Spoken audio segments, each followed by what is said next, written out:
Pacientes relatam infecções nos olhos após mutirão de cirurgias no Hospital de Clínicas de Campina Grande. Homem é preso suspeito de estuprar a própria irmã em Areal. Polícia prende suspeito de homicídios e de chefiar organização criminosa em Santa Luzia. Força-tarefa prende caça-níqueis em operação contra jogos de azar na Paraíba. E ainda, projeto une moda e cultura nordestina, destacando o trabalho dos artesãos. Hoje é terça-feira, 20 de maio de 2025 e o Borborema Notícias começa agora.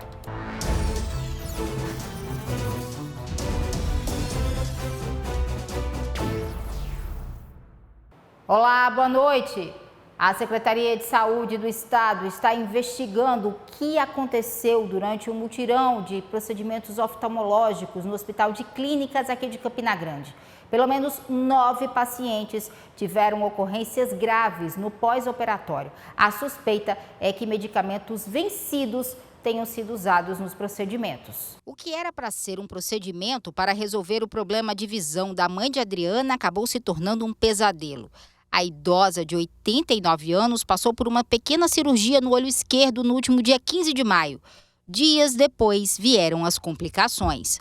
Minha mãe tinha uma patologia chamada edema macular no olho esquerdo e precisou passar por alguns procedimentos, como as aplicações de umas injeções que foram fornecidas pelo Estado. E quando já estava no término do tratamento, o edema já tinha diminuído, ela já estava teve uma boa aceitação com as injeções, ela estava enxergando já 80%.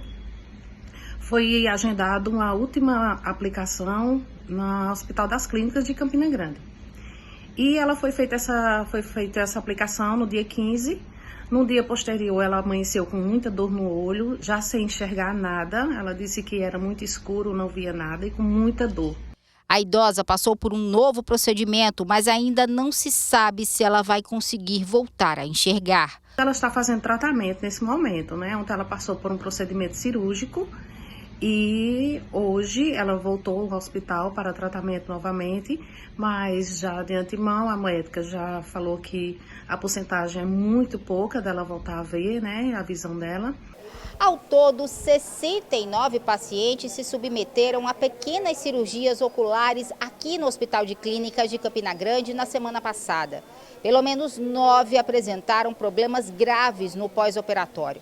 A suspeita é que medicamentos vencidos tenham sido usados durante os procedimentos. Assim, essa suspeita, as equipes do Hospital de Clínicas de Campina Grande, na manhã da segunda-feira passada, verificaram que em materiais fornecidos pela empresa, e a empresa ela é contratada para prestar o serviço médico e fornecer os insumos desses procedimentos, né? Então, nesses materiais foram identificados 6 frascos sem o lacre, abertos, e esses frascos com os prazos de validades vencidos. Então, há indícios que esses medicamentos foram utilizados nesses pacientes. Então, foi instaurado pela Secretaria, na noite de ontem e na manhã dessa terça-feira, um procedimento criminal junto à Polícia Civil, um procedimento ético junto ao Conselho Regional de Medicina e um procedimento administrativo aqui na Secretaria de Estado da Saúde para apurar se realmente esses medicamentos vencidos foram a causa dessas complicações. A Secretaria de Saúde da Paraíba anunciou que abriu uma sindicância para apurar os fatos e está prestando assistência aos pacientes. Nós reiteramos que esses pacientes todos foram acolhidos e nós assumimos o compromisso de não só resolver esse problema, mas também de apurar os possíveis responsáveis, sejam os médicos que utilizaram esses medicamentos, sejam as empresas que adquiriram esses medicamentos, a forma como elas colocaram esses medicamentos para serem utilizados nesses pacientes. Então, a partir de agora, a gente vai para uma fase de verdadeiramente apurar a responsabilidade e, claro, não deixando os pacientes desassistidos e todos serão acolhidos. Em nota, a Fundação Rubens Dutra II, responsável pelas cirurgias, informou que está fazendo avaliações internas e só depois vai se pronunciar oficialmente. Já o Conselho Regional de Medicina da Paraíba disse que está acompanhando o caso e que deve abrir sindicância para apurar os fatos. O Conselho já abriu uma sindicância de ofício, mesmo que parente nenhum ainda tenha procurado a nossa sede ou as nossas delegacias ou feito isso mesmo via online, mas apesar da ausência de denúncias, dado a repercussão, nós vamos apurar o caso e verificar quem são os responsáveis, porque apurar essas responsabilidades tanto é importante para a questão do ponto de vista ético e do ponto de vista legal, mas também do ponto de vista educativo, para evitar que novas ações assim aconteçam, que exista uma checagem e que garanta essa segurança do paciente antes de iniciar qualquer ato, seja clínico, seja cirúrgico. Indo agora para as notícias policiais, um homem foi preso suspeito de estuprar a própria irmã na cidade de Areial. De acordo com a Polícia Civil, o suspeito cometeu o crime desde quando a vítima tinha 6 anos de idade. Graças a uma palestra sobre abusos sexuais contra crianças e adolescentes, que a Polícia Civil prendeu um homem acusado de estupro. Esse caso aconteceu em Areial, no Agreste, e a vítima é irmã por parte de mãe do acusado. A Polícia Civil tomou conhecimento e realizou a prisão desse homem no domingo. O que chama a atenção é que durante essa palestra, numa escola pública do município de Areial, uma menina de 13 anos informou ao professor que tinha sido abusada pelo irmão dela desde os 6 anos de idade. Então, a polícia tomou conhecimento, abriu um inquérito policial e prendeu este acusado. O delegado Emanuel Henriques tem mais detalhes. Dando cumprimento ao mandado de prisão preventiva em desfavor de um homem que morava na cidade de Areial. Após investigações e perícia realizada, foi possível confirmar a autoria delitiva. O autor seria irmão da vítima, irmão por parte de mãe. A autoridade policial representou pela prisão preventiva deste indivíduo e na manhã do dia de ontem foi possível cumprir. Isso reforça a importância que a Polícia Civil do Estado da Paraíba dá no combate a esse tipo de crime. E é uma prisão que representa bastante, que se deu justamente no final da Semana Nacional que combate a exploração sexual. Olha, a Polícia Civil da Paraíba, com apoio da Polícia Civil do Rio de Janeiro, conseguiu prender um homem suspeito de chefiar uma organização criminosa no sertão paraibano. A Polícia Civil do Estado da Paraíba, por meio da Delegacia de Homicídios e Entorpecentes de Patos, juntamente com a Polícia Civil do Estado do Rio de Janeiro, procedeu ao cumprimento de 7 mandados de prisão contra indivíduos de alta periculosidade na cidade de Queimados, no estado do Rio de Janeiro. O indivíduo é responsável por múltiplos homicídios no sertão paraibano, além de chefiar uma organização criminosa que atuava especificamente em Santa Luzia, a qual é responsável pela prática de inúmeros crimes violentos, entre torturas, homicídios, tráfico de drogas, associação para o tráfico. O indivíduo foi encaminhado para trâmites burocráticos e aguarda audiência de custódia na Justiça Carioca. E uma operação da Polícia Civil apreendeu várias máquinas caça-níqueis, aquelas máquinas típicas de jogos de azar. E a gente vai ver todos os detalhes agora. Na manhã desta terça-feira, após denúncias anônimas, uma força-tarefa composta por efetivos da LOTEP, Fisco Estadual, Polícia Civil, Polícia Militar e Corpo de Bombeiros, realizou a vistoria em 17 estabelecimentos comerciais, em razão da suspeita de manterem a exploração de jogos de azar de forma irregular, precisamente mediante o uso de máquinas tipo caça-níquel. Durante as vistorias foram apreendidos 36 equipamentos em situação irregular e os proprietários foram conduzidos à Central de Polícia a fim de responderem por suas condutas.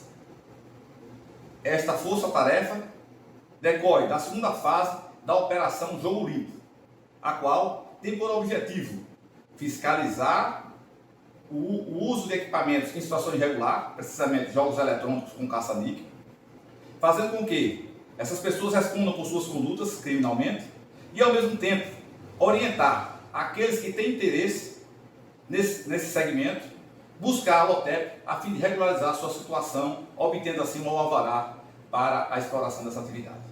Mudando de assunto, aconteceu hoje em Brasília a abertura da 26ª edição da Marcha em Defesa dos Municípios. Mais de 150 prefeitos paraibanos participam do evento para debater assuntos relacionados à gestão municipalista. De Brasília, Fernanda Duarte traz as informações. Nós continuamos aqui acompanhando a 26ª Marcha em Defesa dos Municípios, que acontece aqui em Brasília, e muita movimentação, prefeitos, secretários, vereadores. De acordo com a Confederação Nacional dos Municípios, cerca de 12 mil pessoas se credenciaram para participar aqui do evento, que conta com a presença de autoridades, governadores. A movimentação começou ontem, segunda-feira, e hoje foi realizada a abertura oficial do evento com a presença de várias autoridades. A gente está aqui em frente ao estande da FAMUB, a Federação dos Municípios Paraibanos, onde a gente consegue ver aqui a movimentação com muitos prefeitos, secretários, com integrantes das comitivas que vieram da Paraíba para acompanhar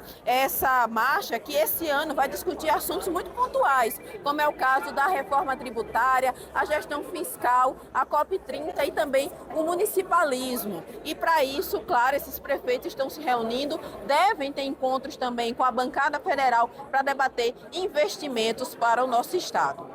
Ontem aconteceu uma reunião dos representantes dos estados com o presidente da Confederação Nacional dos Municípios, Paulo Zilkowski. Nessa reunião foi fechada a pauta dos debates e das palestras que vão acontecer durante esses próximos 2 dias. Na verdade, se iniciou hoje, vai até a quinta-feira, para que os prefeitos possam se inteirar dos assuntos que estão sendo debatidos aqui em Brasília. Logo depois da reunião, nós conversamos com o Jorge Coelho, presidente da FAMUP, e ele falou sobre a reunião, o encontro com Paulo Zilkowski e a expectativa para essa marcha. Sim, é organizacional, mas esse conselho político hoje, a reunião do conselho político, foi mais para que a gente alinhasse aí o discurso e a defesa da PEC 66, a PEC da sustentabilidade, junto com os presidentes das demais federações estaduais, porque nós temos que fazer uma mobilização para essa PEC ela ser votada esse ano. Temos aí 3 emendas que precisamos da assinatura dos deputados e nessa reunião a gente fez com que a gente vai levar ao conhecimento dos prefeitos, fazer esse pedido e fazer com que a gente também efetivamente vote essa comissão o mais rápido possível para ir a plenário e plenário votar para o Senado Federal, porque foi de lá, advinda de lá. Portanto, a gente quer fazer com que nessa mobilização a pauta principal seja a PEC 66. Claro, temos outras PEC como a questão previdenciária e como a questão também... Não, a questão previdenciária não, a questão da isenção do imposto de renda, que também está na pauta, mas a PEC 66 é a PEC hoje de maior repercussão, porque traz muita economia para os municípios. E a gente chega agora com informações sobre o edital do concurso da Secretaria de Cultura da Paraíba, que foi publicado hoje. Tem vagas e salários bons. O edital do concurso público da Secretaria de Cultura do Estado foi lançado hoje e já está no Diário Oficial Estadual. Ele oferece 33 vagas para nível superior para os seguintes cargos: analista em gestão cultural, de dança, circo, artes visuais, audiovisual, música, literatura, produtor cultural, antropólogo, arqueólogo, museólogo, paleontólogo, restaurador, arquivista, analista, bibliotecário e historiador. A inscrição custa R$ 120 e pode ser feita no site da banca organizadora, a IDECAM. O concurso será dividido em 2 etapas, uma prova escrita e uma prova de títulos. As inscrições seguem até o próximo dia 23 de junho. E olha, vamos falar de solidariedade. A Fraternidade Irmãos de Francisco lançou mais uma edição da campanha do Agasalho aqui em Campina Grande. A edição segue até o dia 19 de agosto e você vai ver agora como é que pode participar. A 13ª campanha do Agasalho está iniciando hoje com vocês aqui presentes. A gente pede que a população de Campina Grande venha até a nossa sede, que já é uma tradição aqui fácil, na rua Vidal de Negreiros 341, em frente à Praça Coronel Antônio Pessoa, que os mais jovens conhecem como Praça da Morgação. Horário comercial, vem deixar o seu cobertor aqui, a manta em bom estado, roupas, tudo é muito bem-vindo, né? Tudo aquilo que possa suprir o frio da população em situação de rua e também algumas famílias em estado de risco. E aí hoje, qual o quantitativo de pessoas em situação de rua, numa situação de vulnerabilidade, como você disse, não só pessoas em situação de rua recebem esse tipo de agasalho? Então, são mais de 350 irmãos e irmãs em situação de rua, certo? mas a gente também dá uma assistência a cerca de 8 comunidades bem carentes e uma pequena região da zona rural após a FAP, que também é uma região muito carente, que precisa também que a gente, nesse tempo de frio que está iniciando, né, a promessa que realmente as temperaturas vão cair, até o final de agosto, a gente está aqui recebendo as doações. Aí o pessoal de casa pode perguntar, mas aí por que todo ano, por que sempre está trazendo a campanha? É uma questão de que essas pessoas em situação de rua perdem muita roupa ou as roupas se molham com facilidade, não é? Porque elas estão na rua, então não tem uma proteção, essa roupa vai se perdendo.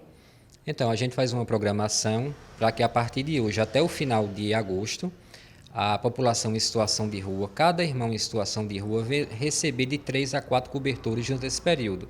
Porque molha, rasga com facilidade, suja.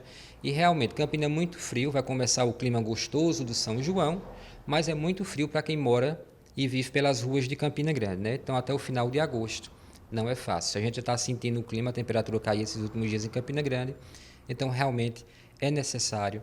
E a população de Campina Grande sempre nos atendeu ao nosso chamado e, com certeza, após a matéria de vocês, ainda hoje, muita gente vai estar aqui pela audiência de vocês, não tenho dúvida nenhuma.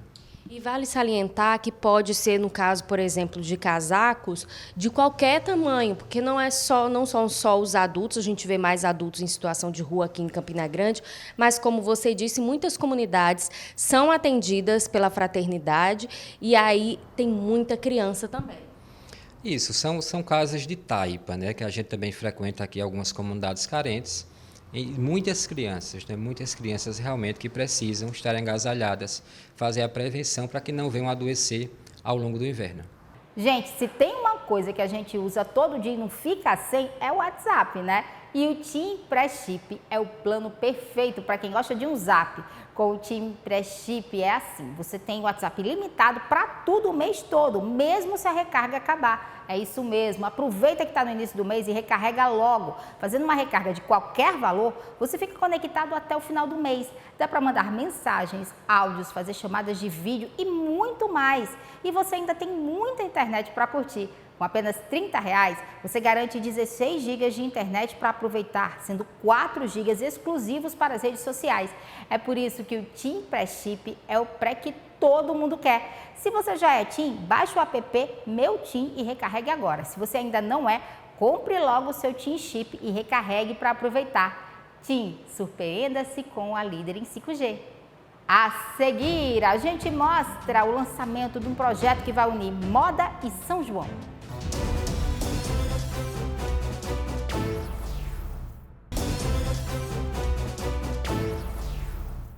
Para mostrar o lançamento do projeto Campina Feito à Mão, que promete juntar, né, São João, moda e o nosso artesanato. O projeto Campina Feita à Mão foi lançado nesta quarta-feira. A iniciativa visa levar o trabalho de artistas da Vila do Artesão para as passarelas. Bordados, rendas, pinturas e trançados regionais vão se transformar em peças exclusivas de moda, carregadas da identidade campinense. As mãos que investem levam cultura a Campina. Talentos que bordam sonhos, cada ponto um sentimento. O tecido, a renda, as cores nos preparam para esse evento. Exatamente, a gente está muito feliz com o lançamento do projeto. Já há 2 anos a gente vem trabalhando aqui dentro da Vila do Artesão. Ano passado eu usei algumas roupas confeccionadas pelos artesãos e assim, foi de fato um verdadeiro sucesso, muita gente procurando e foi daí que surgiu a ideia da gente lançar esse programa com várias peças, vários produtos confeccionados pelos artesãos, para a gente mostrar não só para a Paraíba, mas para o Brasil inteiro, né, tudo que é feito aqui em Campina, né, tudo que é feito com muito amor, com muita raiz, né, que mostra muito a nossa identidade, a nossa cultura. Então, é algo que a gente está fazendo para valorizar, de fato, o que é nosso, né, valorizar a nossa identidade. Vai ser, de fato, um desfile, né, de Campina Grande, mostrando a nossa identidade, a nossa raiz, a nossa cultura e mostrar o talento extraordinário desses artesãos aqui de Campina Grande. A curadoria e direção criativa do projeto é assinada pelo estilista Paulo Vitor, que aposta em novas leituras para o artesanato local. É possível, sim, e entender que o artesanato, ele, para além da perpetuação, ele é uma tradição viva. Algumas vezes nós ouvimos frases de que artesanato é do tempo da nossa avó. Só que eu entendo que o nosso tempo é e sempre será o hoje. Então a moda, ela se comunica com o passado, o presente e com perspectivas futuras.